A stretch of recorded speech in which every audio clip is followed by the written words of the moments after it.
Son of the original Starman Ted Knight, he is a reluctant hero who inherited the cosmic staff and a legacy he never asked for. Through the cosmic staff, he commands flight, energy projection, and stellar energy constructs. He is the Starman Jack Knight! I'm the Markman, and today we're going to unbox and review McFarlane DC Multiverse figure of the Starman Jack Knight.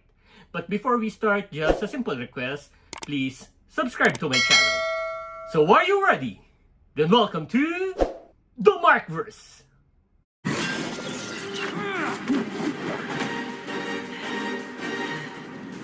You done? No.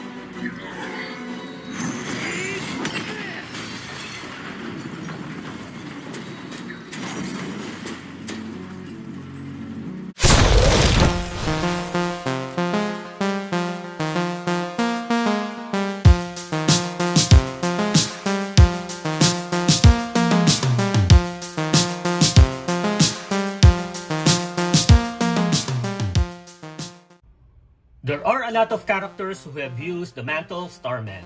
And this is Jack Knight, who is the son of the original Starman, Ted Knight. And his 1990s comics is widely regarded as one of DC's best comics ever written, yet it remains underrated compared to more famous DC events. When I learned before of an upcoming unnamed Starman figure, I was hoping it would either be Jack or Ted. So I'm glad we got Jack, but I'm still hoping Ted will also be offered. Every time I see McFarlane figures with trench coats, I always compare it to the body sculpt of John Constantine. And as I expected for this figure, it's the same. But McFarlane made the right choice of doing this. Now, for the design comparison with the comics, I had a hard time looking for a basis. Usually the inner shirt color and the design changes. Sometimes he wears a round neck shirt, sometimes a V-neck, while sometimes it's with a collar. And we can see here, he is wearing a deep green V-neck shirt with collar. Now, he doesn't look like a typical hero, which could be the reason I like his aura. This figure looks so cool, and I like the details from head to foot, front and back. They use a correct body mold as he is not buff like Superman, and no issue with his body symmetry. There are a lot of wrinkles on his clothes, on the shirt, pants, and coat, making this look realistic. Some parts have grainy textures. The paint is nicely done. It's not that vibrant but not dull either. He has torso articulation. He can crunch forward and sideways, but cannot bend backward. We cannot remove his coat, but the lower part is bendable. So does this collar. It has the star symbol with a compass-like design on his back that is a mainstay on his different costume iteration. This is painted over. Same with the smaller star in front. Some parts have dark blue shading. So now let's go to the head sculpt. One of his signature features is his goggles. This protects him from the wind while flying and light from his staff. The paint application here on his temple is incomplete, leaving an impression of a cut goggles. But in this side, it's fine.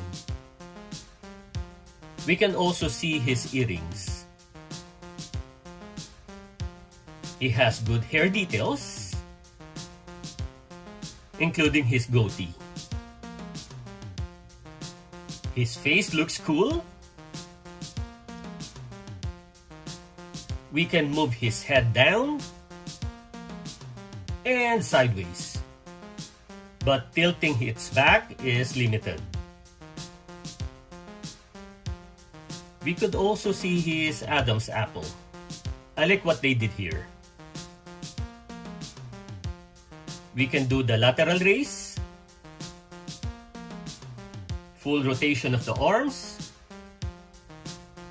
but I wish they just colored this part the same as his trench coat. It has bicep swivel. It's also double jointed. Both hands can be used to hold the accessories. But his left has a trigger finger, and it has wrist motion. That's good details on his belt. He got waist swivel. We can move his leg sideways, then forward and back, including having double jointed knees.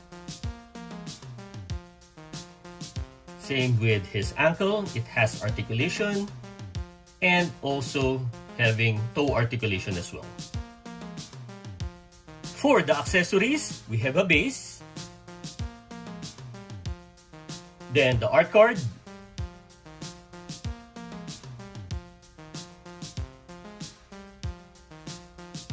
and an expected accessory, his cosmic staff. This is overly bendable.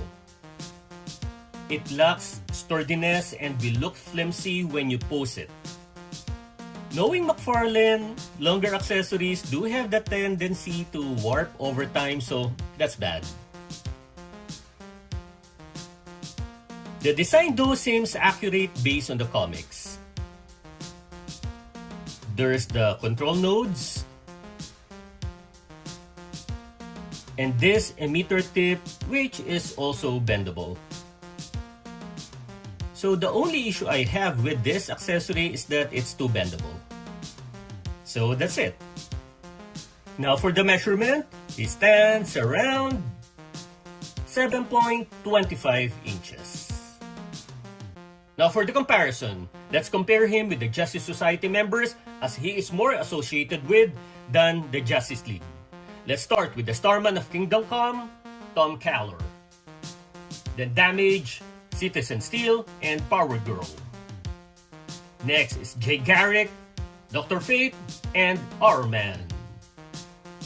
Then Sandman, Mr. Terrific, and Dr. Midnight. With the father and daughter, Jade, and the GL, Alan Scott. Next is Spectre and Cyclone. Those with capes, Constantine, and Commissioner Gordon.